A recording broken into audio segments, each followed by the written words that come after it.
Welcome to Aleph Ventures TV. In this episode, I sit down with Nate Streeter and Caleb Svendsgaard to talk all things marketing, and in particular, what Caleb and Nate learned, their biggest learnings in 2024.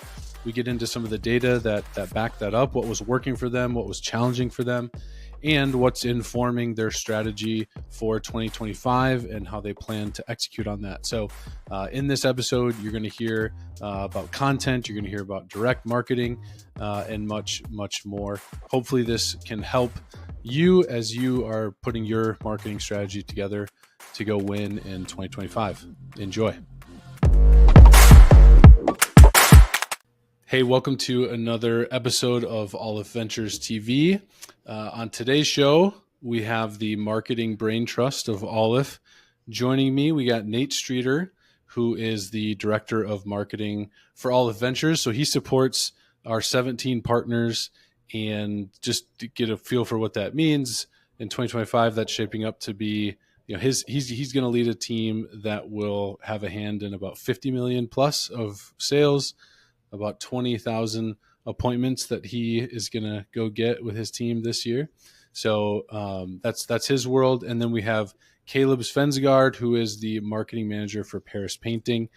Paris is going, we'll talk more about this, but got a 15 million plus plan this year, about 5,000 appointments that Caleb is slotted to go get. And in today's episode, I want to just walk with these guys through what were their big learnings, what were their big takeaways in 2024, what were some of the aha moments, and how is that shaping how they're thinking about 2025 and the strategies that they're implementing and rocking with in 2025. So guys, thanks for being on. And I want to jump right into it. Nate, let me start with you. What would you say are, some of the key successes, key breakthroughs that you saw in 2024 in your world?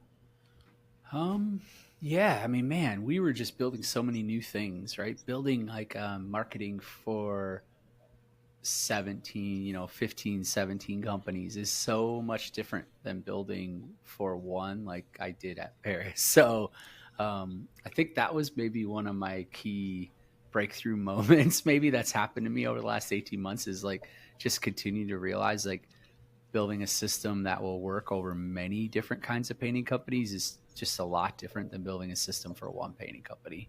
But a few practical ones are probably what painters would want to hear. Like on Google, for instance, we kind of like many people had thought that retargeting was not worthwhile. And we dove back into that in earnest and had a lot of success in 2024 retargeting. So spending money on PMax ads. I don't want to get too crazy geeky here, but like ads where we would follow people around the internet after they'd been to our website. That's probably the quick way to say it for the average person. So we spent thousands and thousands and thousands of dollars a month doing that with great success, with great conversion rates. So that was an aha moment, a key breakthrough moment of just like, oh, we could get a lot more. We could squeeze the juice a lot more from our other marketing if we start following people around a lot more. Man, in the second half of the year, we built our own flyer teams in lots of markets. That was like a wild idea. If you would have told me we were going to do that January 1st, I wouldn't have believed you. So, but I think we came to the point where direct mail results weren't quite where we wanted them to be. We obviously believed in that method and our ability to potentially do it. Again, building out local market flyer delivery teams in each market turned out to be challenging, but we learned a lot. But I think that was a big breakthrough moment for us, was just, let's go try to do this ourselves. I think we had some good breakthrough moments around Facebook ads. So a couple things happened for us. We were pretty negative going into 2024 about Facebook ads. The quality of the lead. So that really meant like the success rate and the average job sizes weren't as good usually for Facebook leads for us.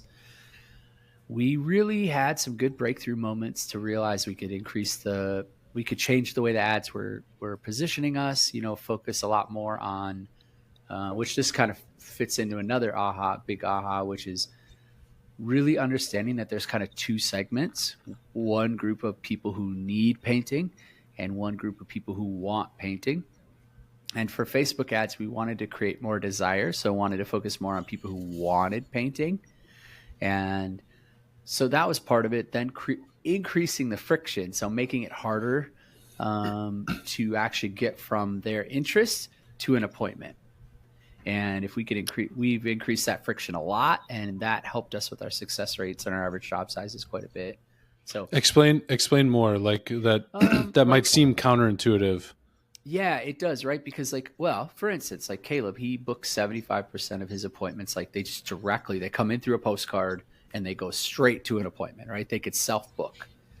And I think that makes a lot of sense if you're going to deliver flyers or postcards, because people, by the time they contact you or are ready to contact you, they've already done a lot of steps you don't even see that are in the background. But with a Facebook ad, you're getting them much earlier in the buying cycle, right? Remember, marketing and sales are all just part of the sequence of the buying cycle. And the reality is that if you get them too early in the buying cycle, it always reduces your success rate and your average job size. So what you can do is you create friction in that equation. So what I mean by that is, we're not trying to book an appointment. We're just trying to get what we would call a warm lead. And then from there, we're going to work that lead over several weeks or potentially even over several months into an appointment. And that thinking is a pretty big change from the way that we've historically thought about it. And it really necessitated a whole different set of systems, even of how do we, create a funnel? And these aren't all things that I think the average painting company is even thinking about, honestly. So, and the result of that was basically some of the lower view of Facebook is it was just too easy. Kind of, they weren't really qualified, and it was easy to get an appointment, so they would do it, but then the quality of the lead would be low. By adding the friction, you're kind of filtering some of those out, and then the end lead that you get with Facebook is more desirable, better. Yeah, so then the average job size is more in line with our averages. That's what we found. We got them up into the averages, and then you could move the success rate from 25% to 35%, which maybe doesn't sound crazy, but it is a lot of difference.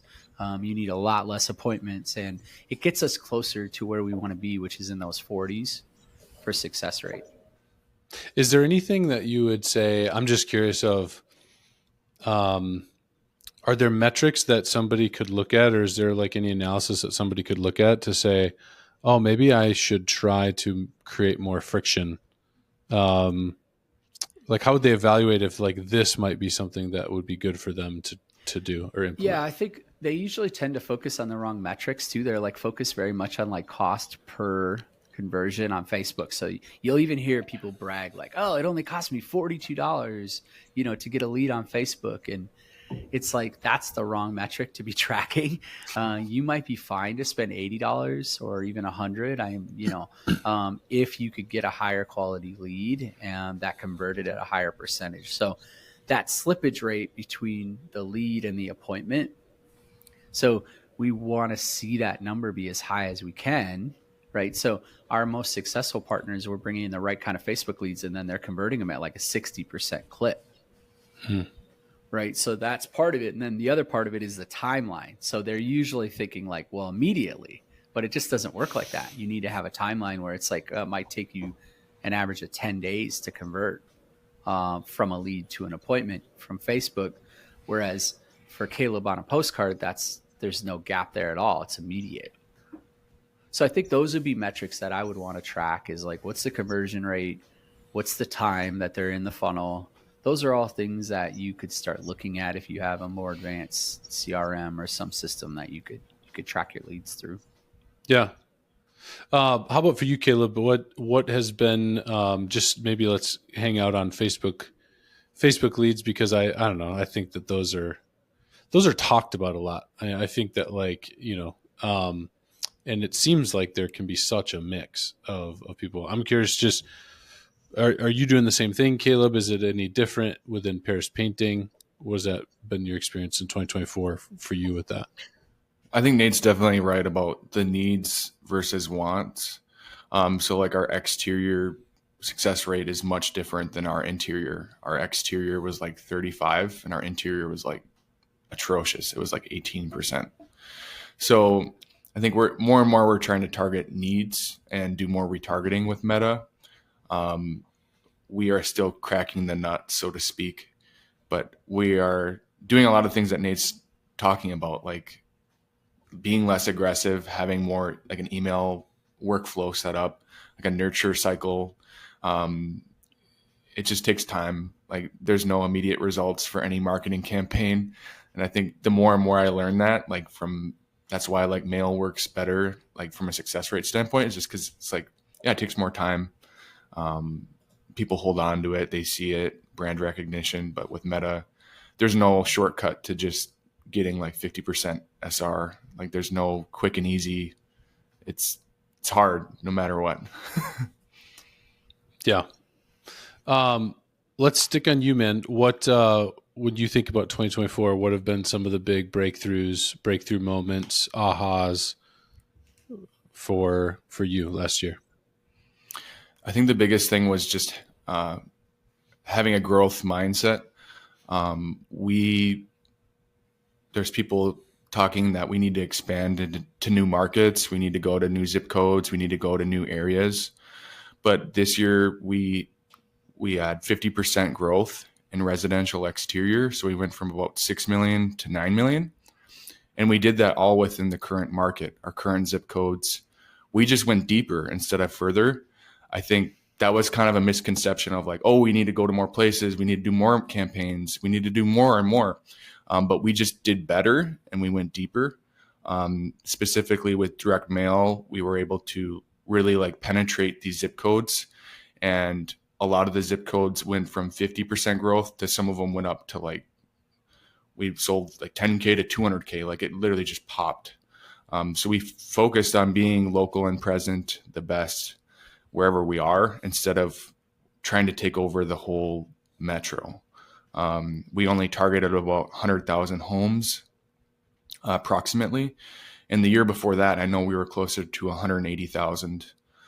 So we keep going smaller and smaller, but we're growing. So it's kind of, I want to pause you because that's kind of a crazy thing. So, you grew by 50%.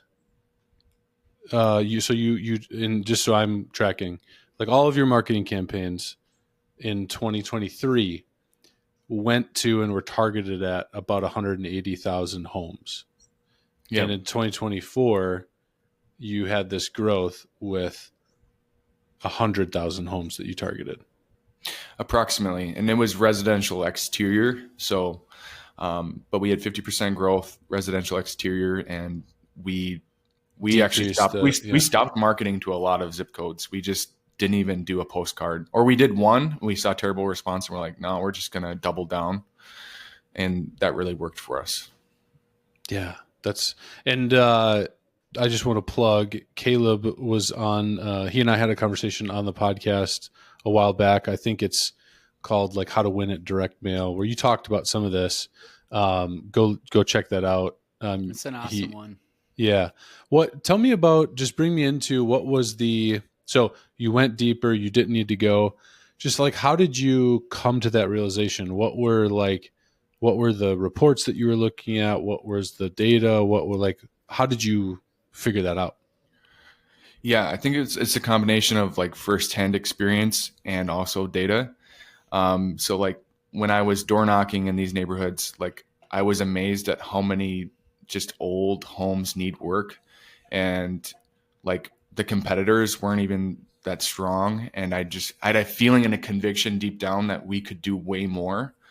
And then looking at the data, we were just able to grow in these zip codes, and we saw like the revenue per bid, the revenue we sold per estimate on average was around 4,000 for our top zip codes. And then we cut out a lot of the contested suburbs where it was like 2K revenue per estimate. So we're selling a lower success rate, smaller job. So we're able to keep pushing into the areas, not just based on areas where it's like the highest income, but it's just softer zip codes where we know there's a high demand.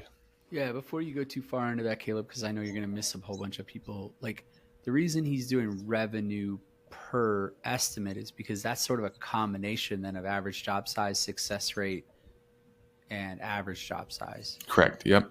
Did I say the three things? I might have said this first one twice. So it's just, that's why he's using that. So yeah, keep going. But I just wanted to make sure people understood, like, that just sort of simplifies it for you, because you could combine just the value of an estimate then.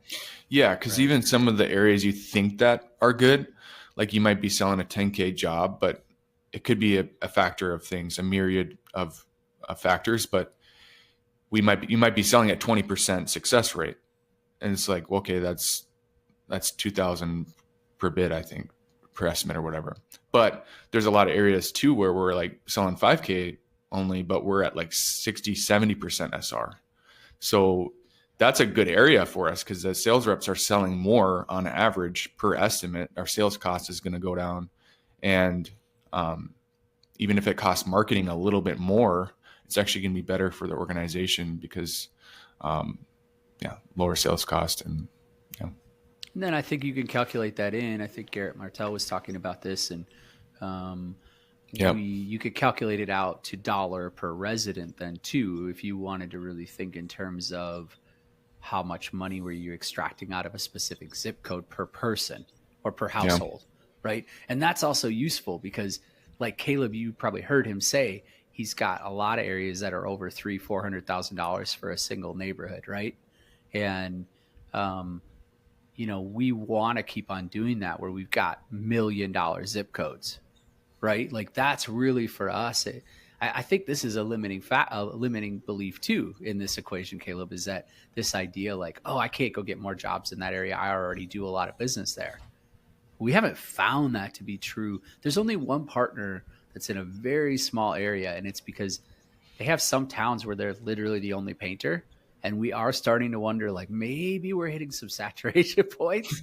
But if you're in a major metro area, and you're winning in a zip code, you probably should just keep going deeper. And that's really what Caleb was telling you and what all of our data shows.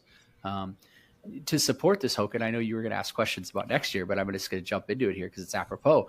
Most of the partners, I'm really having them focus on between 2 and 10 zip codes for almost all their marketing.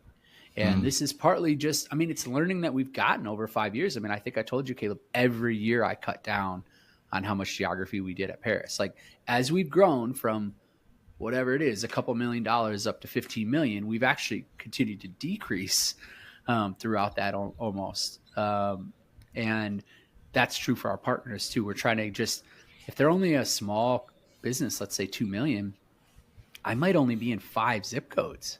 It might only be 50,000 homes, and you might think, oh, that's way too small. No, actually, I bet you next year we'll be in 3. So let me push you guys then. So if somebody hears this and they're like, oh, sweet, I'm going to cut my zip codes in half that I'm marketing to. Is it that simple, or what is some other nuance, or is it kind of that simple potentially? It's like if you sent out, 10,000, the numbers are going to vary.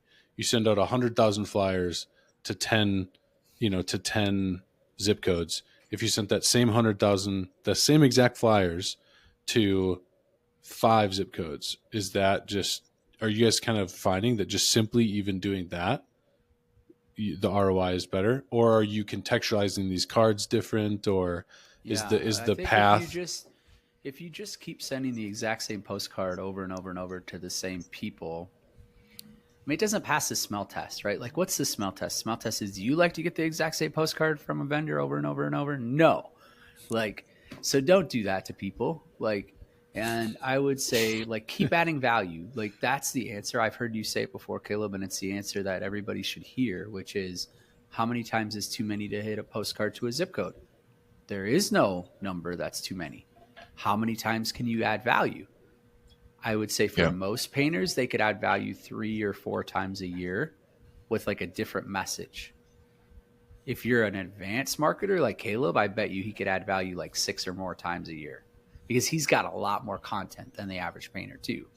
Well, he's got lots of pictures and lots of different things that he could add in to continue to add value into a specific neighborhood. I think that, Hogan, I know you're saying like is it as simple as cutting down your zip codes?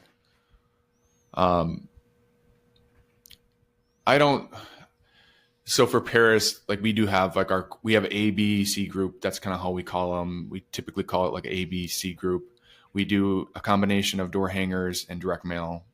So each of those 100,000 homes are getting 3 to 5 pieces at least, with kind of the A group getting the most attention.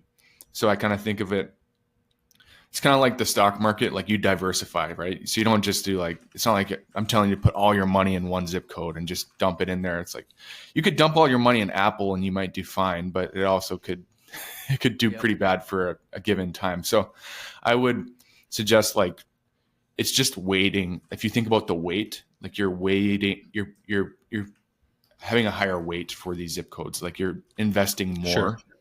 Sure. And until the other zip codes can prove you otherwise, because they will change over time. We saw some of our top neighborhoods drop to the bottom, and we've seen some of the bottom rise to the top. So I think we're continually testing and kind of just putting a thermometer in each zip code to see, how is it doing? We have good messaging. But we're seeing that it shifts. Like it could really change, especially if it's a really small area.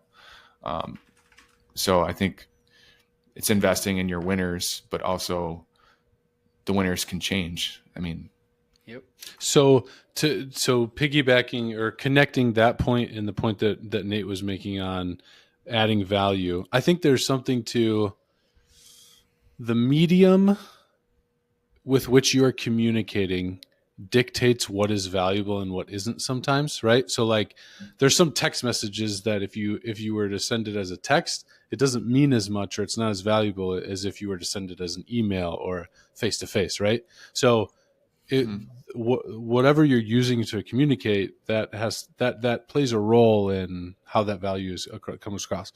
So what have you guys found then to be great ways to add value through postcards? Like how are you sending 6 per year, Caleb? And how are you kind of measuring that? Yeah, that's a good question. I think going back to what Nate mentioned too, that it's like as much content as you have that makes sense. I like that Nate had a short answer to, like, sometimes we mail stuff that we're just proud of. Like we did a job in the neighborhood. We're really proud of it. It's a really nice historic home. And we talk about the project, or we mention the street. We mention how many jobs we've done in that area. So I think when we complete new projects and we have a real estate photographer go out, we put on a new postcard. We're really just highlighting things we're proud of. We're building trust with the neighborhood, and continuing to test out different things as well, like for stucco or for certain needs that people have. For our market, it's old homes, so we always are trying to talk to the historic nature of homes, carpentry, lead paint, just the pain points with those homes, because they're a pain to manage. So, but some neighborhoods we just mailed to so many times because we first of all, we saw the response. Second of all, we had good content.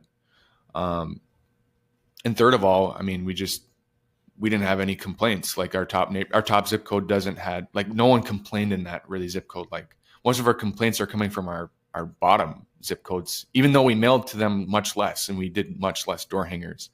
It's because it's not a need. You're not targeting a need. But if you're actually hitting a need, then people aren't upset. It's kind of like door to door. If I try to sell you something that you don't want, you're gonna get mad at me. But if I try to sell you something that you're like actually need, you're going to be like, oh, like you're not going to be as frustrated, even if. Yeah, I think that's a hot take. We used to always say in the flyer business when I owned Paperboy, no one ever complains when we deliver pizza flyers. Yeah. And the reason they're complaining, they're partly giving you some feedback on your actual advertising. Yeah. And so what Caleb is saying is, I mean, it blessed my heart so much to be in the Paris meeting. Was it in November or October, Caleb?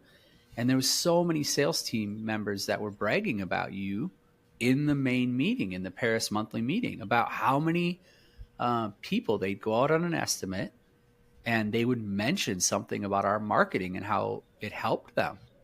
And that really helped them decide to call us, right? And like when you have your sales team members telling your marketing guy, like, keep doing what you're doing, people are mentioning these specific things. It's like the opposite of what I hear some people say is like, I'll have people call me and they'll be like, Nate, I keep getting all these complaints about the postcards or the flyers I'm doing. It's like, they're kind of giving you feedback that you're not adding value to the world here. Like, you got to work harder. Like, don't just make a salesy 15% off, like spring special. It's like, that's probably just not really adding value to people's world. Yeah. And it might work because, a certain number of people in your market need painting and, they might be attracted to that. I'm not saying it won't work at all, but I think that's the wrong premise. The premise is like, try to add value, try to think of things that you think people would want to get if they needed whatever it is. They needed carpentry or they needed whatever. And that's what Caleb is talking about. Now, Paris, they focus so much on exteriors. They focus so much on needs-based painting. And so when you hear Caleb talk, he's talking mostly in terms of needs-based painting. Yep. If you went, it would almost be like the exact opposite if you hear ZK talk about, he's almost exclusively talking about wants-based painting. But it's actually not that much different, like, in the sense that like you just have to understand what your customer wants in the equation. Yeah. And then speak to that. Right. So. Yeah, that's great. Let's maybe shift the conversation on 2024. Everything didn't go as planned. Every quarter, every month, every campaign. What were some maybe unexpected challenges or just challenges in 2024 from your guys' experience? I mean, man, I learned a lot of lessons the hard way. I don't think you can make content for painting companies. Like, I tried to make content in Minneapolis for painting companies around the country. 100% do not recommend. So I wasted a bunch of time and energy trying to figure that out. And it really just turned out to be a dead end for us. So that's definitely one of the unexpected challenges. I think, I think Caleb's helped me with this too, is like, there's a lot of things I took for granted at Paris that we've been building for many years, that now that I'm working with a lot of partners around the country, I'm realizing like, oh, we have a lot of momentum. I think momentum is really the word that I would say, that I'm realizing like, oh, we built so much momentum at Paris. And then the partners that have been the easiest to market for, they have a lot of brand momentum. Sometimes they don't even realize that they have it, but they've just done an extraordinary job for many years. And when we start marketing, it just like all comes out. So I think it's both marketing and customer experience of just like momentum is a big factor, and don't underestimate it. So companies that are just starting out in the last couple of years and they just don't have momentum, it's like, well, you better help people a lot then, or you better have a high clarity in your marketing. Otherwise, it's going to be very difficult. Yeah. It's kind of like, just as you say that, I think of, if you're trying to build a coaching company or like a online service, or something like that. It's like, hey, I'll, pay me for consultations, pay me for right away. It's like, no, you have to put out like a bunch of content. It's got to be super helpful. It's got to, people got to gain a lot of value on your YouTube videos for, months before they even consider a consultation. And that consultation better be free. And then, you know what I mean? Like, so similarly, newer brand, it's just like being very informative. And I imagine the local presence that's what people just desire so much. Caleb, what would you say just like challenges for you in 2024? Well, I would say, like Nate said, we did have a lot of momentum. A lot of things worked for us. We spent 1% less on marketing overall. Like a lot of things, we had a lot of things that worked. We had a really good sales team come in. We hired, I think, much more competent people, trained them up at a higher level. We had a culture shift. I think our culture has become, much stronger than it was 2.5 years ago. Like everyone's really bought in, and people are asking questions that people never asked before, especially from the sales team. So that's fun. Like people are really like integrated. Maybe some of the challenges though is just, it's kind of the same type of things. It's still like for us, for Paris, it's like attribution's always hard. How do we weigh everything for each campaign?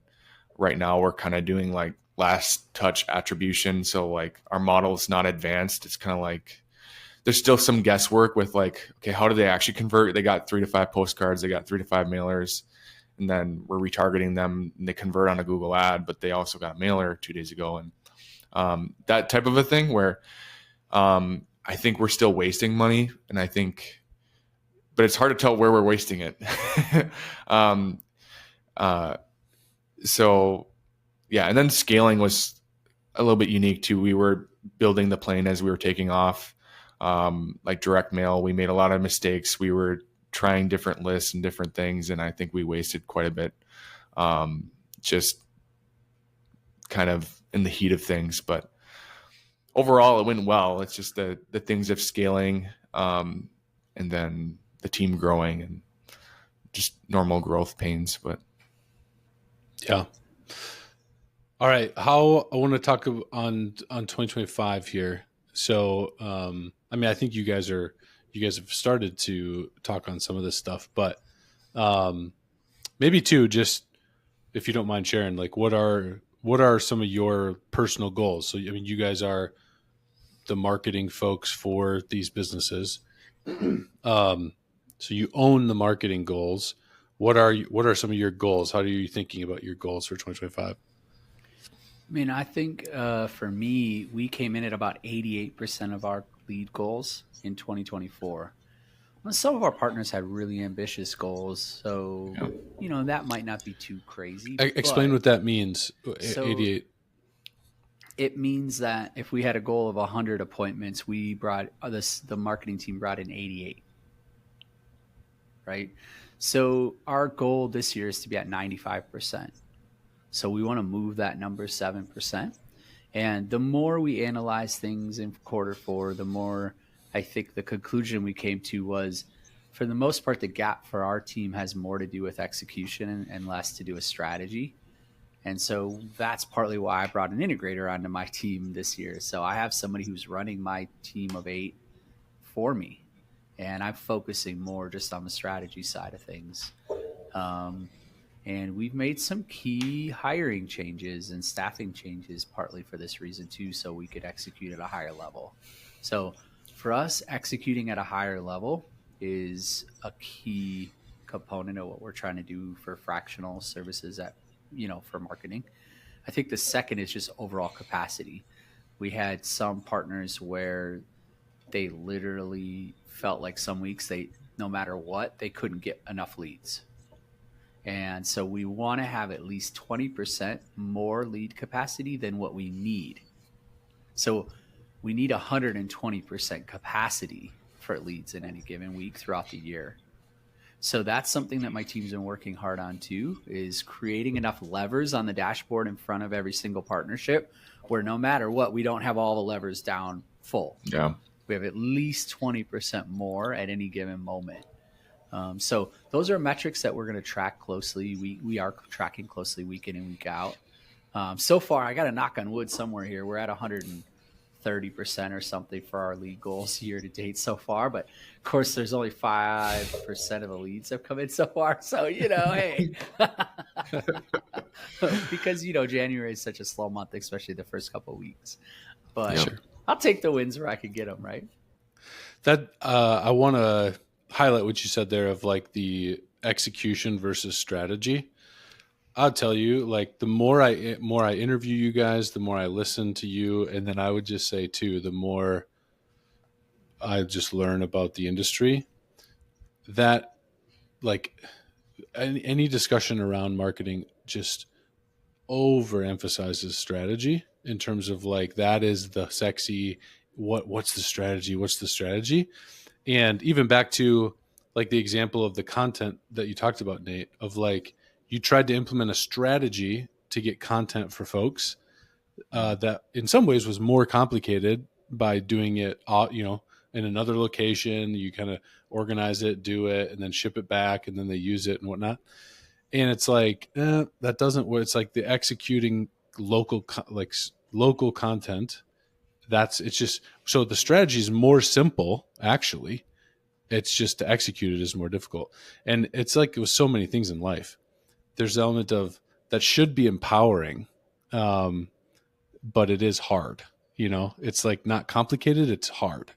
But hopefully for a business owner, like that should be like this isn't rocket science. Like executing is the challenge, not some crazy strategy. Not to diminish the high level of strategy I know you guys put in, but it's just interesting to hear.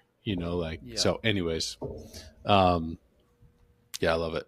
What else? What other goals? How are you thinking of? So 95% coverage. How do you think about that, Caleb, in your world?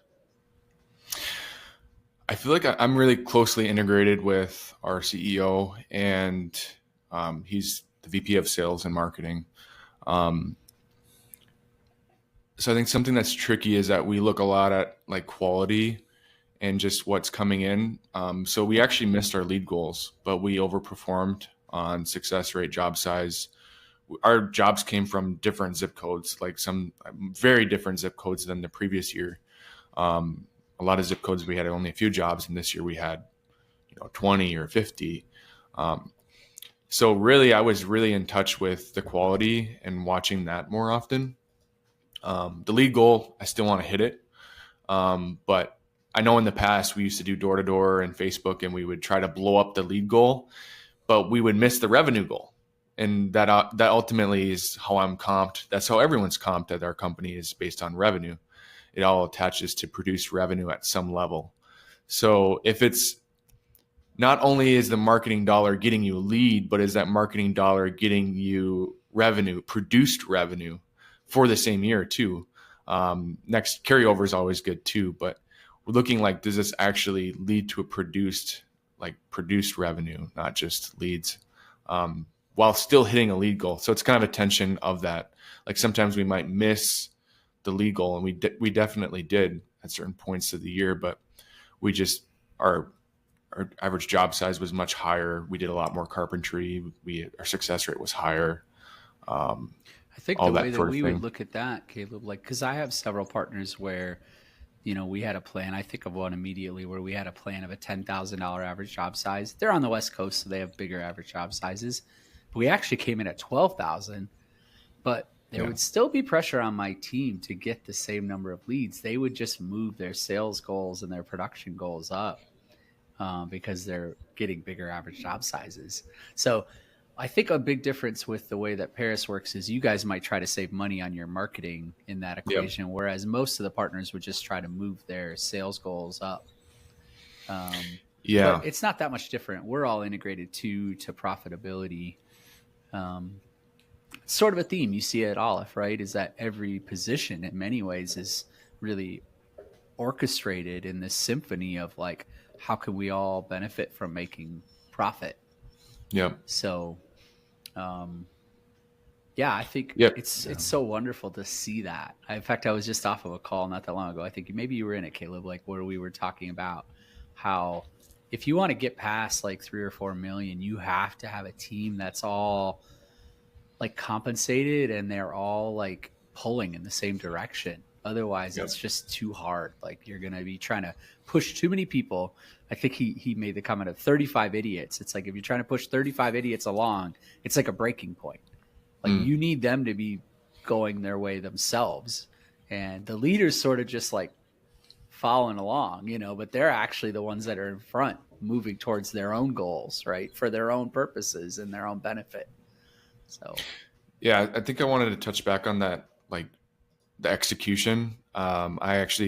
This year I have a production plan, I call it. So it's a spreadsheet with all of like the production plan, like how many flyers, mailers, like what we're actually getting out there. And I think that's what I'm thinking about at Paris is how do we streamline the production, like the marketing production. I'm considering it a production. Like we kind of know what messaging, or I should say we do know what works, like the hyper local messaging with great content. It's very specific to the needs. It's tailored to the customer. Social proof. I mean, the core concepts of marketing, but we're trying to streamline that and scale. So we're doing, like 500,000 pieces of mail, but we're only doing batches of 2,500. So that means we got to do 200 designs. So 200 unique mailing campaigns. And then we also doing, 400,000 door hangers. And I want to have door hangers that are specific to about 5,000 homes. So we're trying to get this messaging like scaled and produced. Whereas Paris a while ago, we used to only have, 5 different postcards, but now we have 200. And we know it works. It's more work. And some people have asked me like, why are you doing that? Like you're an idiot. And I'm like, well, maybe I am. I don't know, but it works. I mean, the data works. Like we spent 1% less on marketing. We're at 6.2% last year. That includes my role. Next year, our target's like 6.76 or whatever. So we'll stay under 7% for sure. But just scaling the execution is actually the difficult thing because we know the strategy now for the most Is that okay? My overall is 7.08. So we're not that far away from Paris.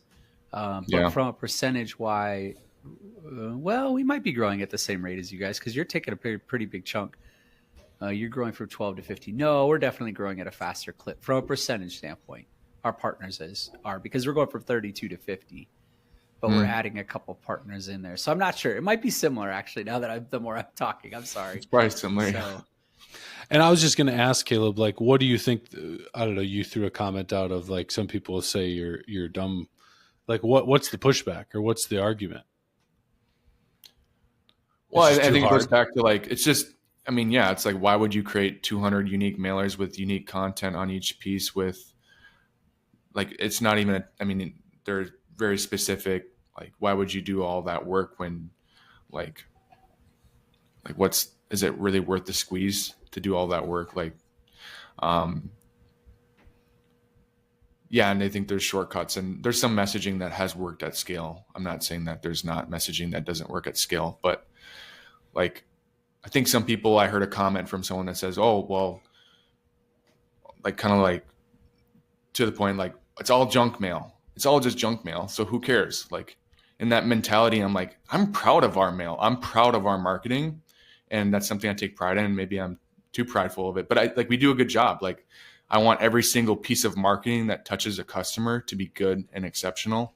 And I'm not happy with like crappy generic marketing hitting people. And that's my conviction. That's different than some people where they just want less work, but I'm fine with more work. I'm fine with more execution, like bring it on. But some people just want it the easy way. It's like, yeah, there's a ton of easier ways and I could probably just spend a little bit more on marketing, but I'm trying to see how low we can go and how effective we can be. I've seen, Caleb, that people have been critical. Man, we're talking a lot about direct mail this time. It's okay. Is people also get fixated on how it looks, like from an aesthetic standpoint, like their postcard or any of their ads for that matter.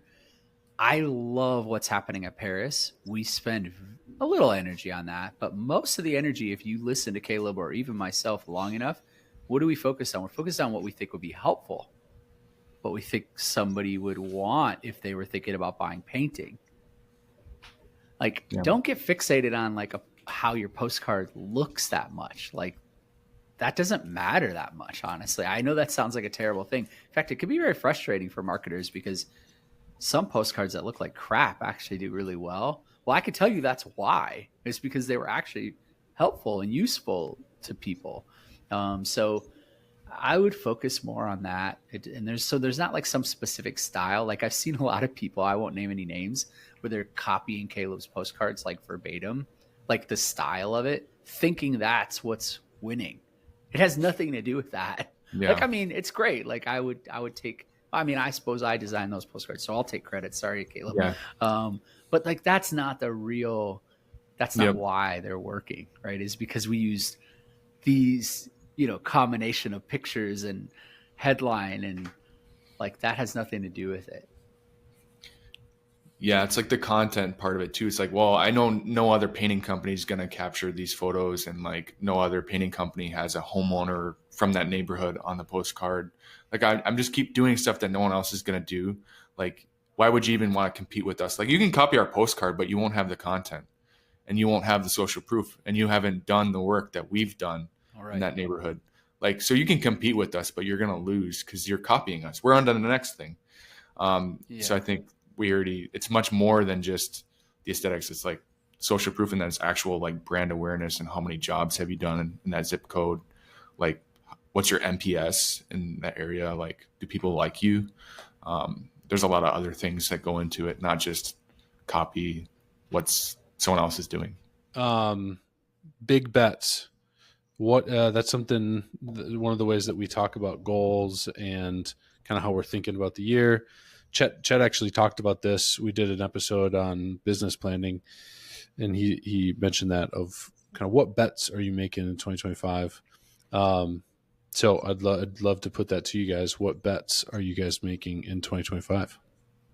Mm-hmm. I mean, we're changing a lot on the fractional marketing services for our partners side. So we did around $750,000 worth of direct mail last year for our partners, and we're only going to do $400 and some thousand worth of direct mail this year. So we're really changing our strategy quite a bit, especially when you consider we're going from 30 million to 50 million. We built out our own Meta or Facebook ads department and team here on the fractional side. So that's a big change. We're not working with any of the vendors around the country that we've been previously working with. We love those vendors. There's nothing wrong with them, I wouldn't say. It's just that what we found is we wanted to have more control of building our own content.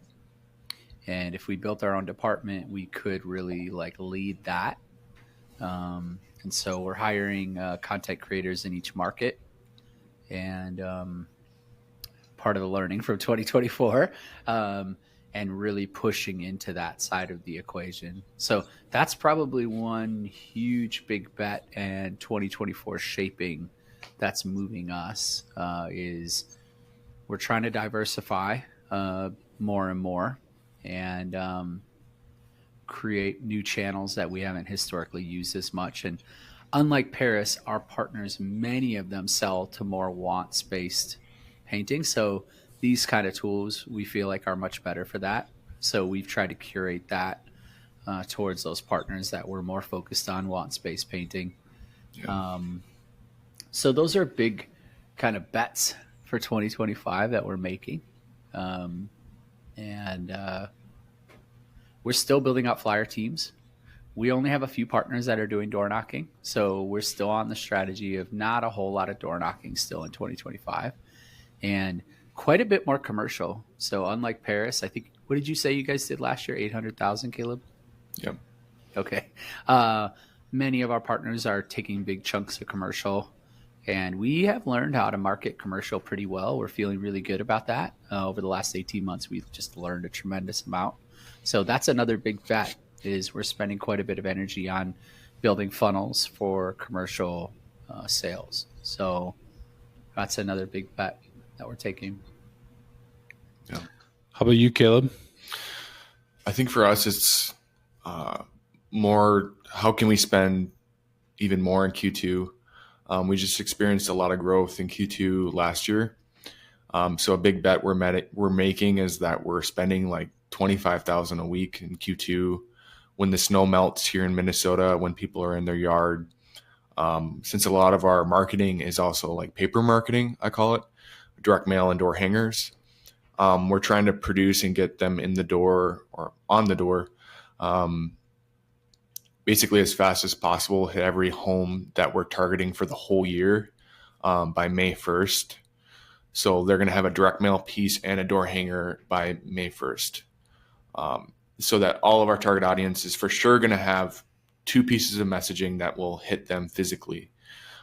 So a big bet, it's not a huge bet, but similar to what we did last year, but we have a more aggressive like production plan. Like, let's get the door hangers out faster, direct mail better, quicker, and let's spend more in Q2.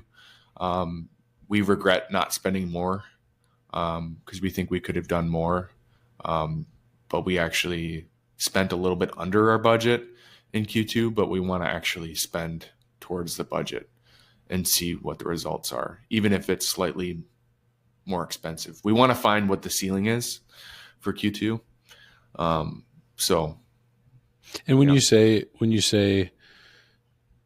like, I'm just the year over year, is it you're hitting more of the zip codes that you will eventually hit sooner, or you are hitting the zip codes more frequently sooner?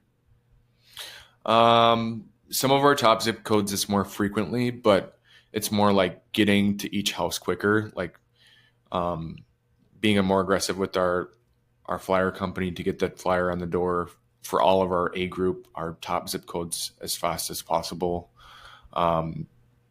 So like we're one of the first postcards, and then we'll cycle back to that neighborhood, of course, but want to at least be there first.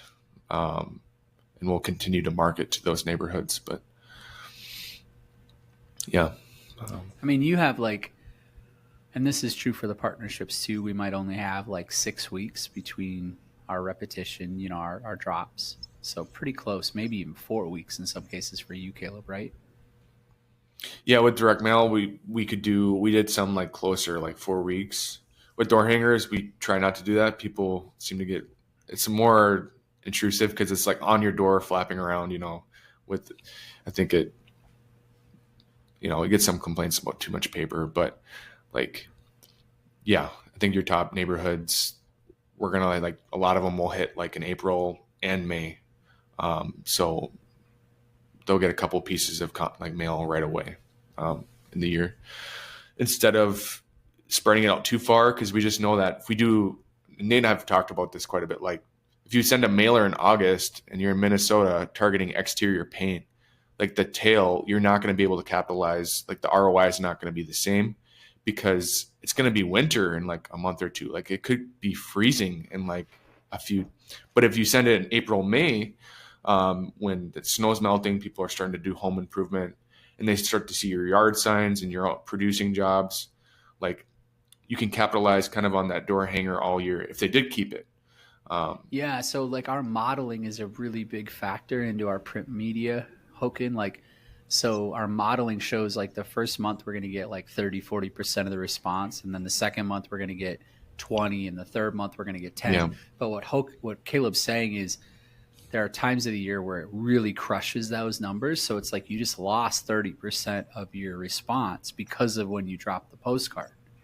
So with our modeling, what we've realized is like, yeah, we need to move it up in the cycle if we want to have the most return on investment that we can, because we'll get that tail all the way out, which is what we see, which is like, we're still getting 10% of our response in month like 4. Yeah. So that's another thing people don't understand about some of these tools is they're really not modeling it correctly out on what it's going to actually do for you. So that's what Caleb's really saying. Yeah. Just do it earlier in the year. You'll get more out of your money. So, but lots of our partners like are way more aggressive than you, Caleb. Like we're only doing direct mail in March, April, and May.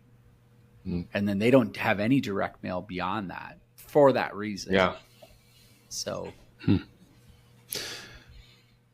Jeff Bezos, and maybe this is a good way to end. He or a last kind of a wrap up question. I'd be curious your guys' take. He once said that he gets asked frequently by people, "Hey, what's gonna change in 5 years? How's the world gonna be new and different?" And he said, what I rarely ever get asked is what's going to be the same in 5 years. But that is actually probably the more important question. And so I think, again, I think we've been talking around this, but yeah, what do you guys think? New administration, it's a new year. Who knows what 2025 brings, but what would you guys say and, bet on what's not going to change in 2025 that when it comes to marketing, when it comes to running a painting business, people would be wise to consider? I think for painting, and Nate talks about this a lot, like how the industry is changing, but still a lot of DIY, still a lot of like hiring your neighbor type of a thing, chucking a truck. I think with painting, it's like in the next 5 years, people are still going to want to hire the person who's the most local and the most trusted. So the person that's in the area doing the work, they see the work happening, they see the marketing, and then they're trusted. They have good Google reviews. They've heard positive things. Like, I don't think that's ever going to change, really. I mean, being local and trusted. Ultimately, word of mouth, we know, is so powerful too. So like, if you don't do good work, it's like, yeah, it's gonna be really tough to grow.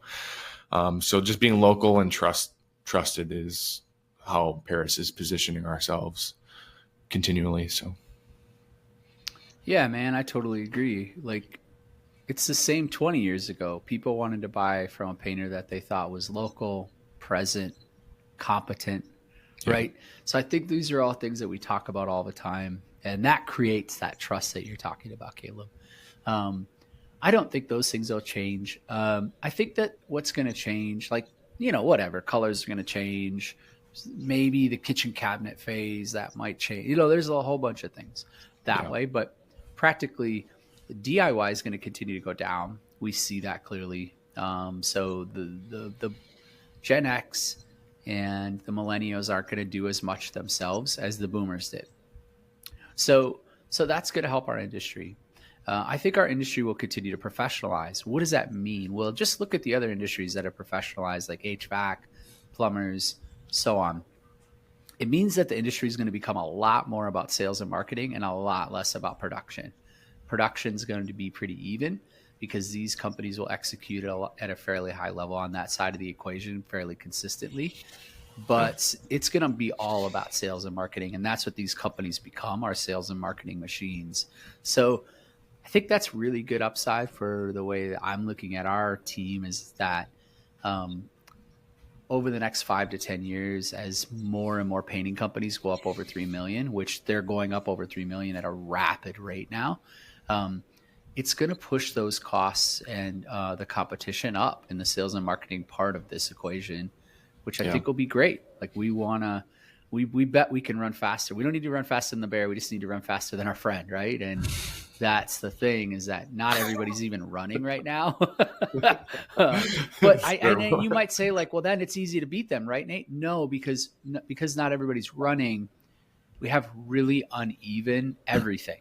Like, we have really uneven customer experience. We have really uneven production. We have really uneven, it's just not professional. And so then, like, we would like to be bidding against other people that are offering a similar service in many ways. I know that sounds crazy, but because then we could outperform them in sales and marketing. Yeah. So it's great. You guys are awesome.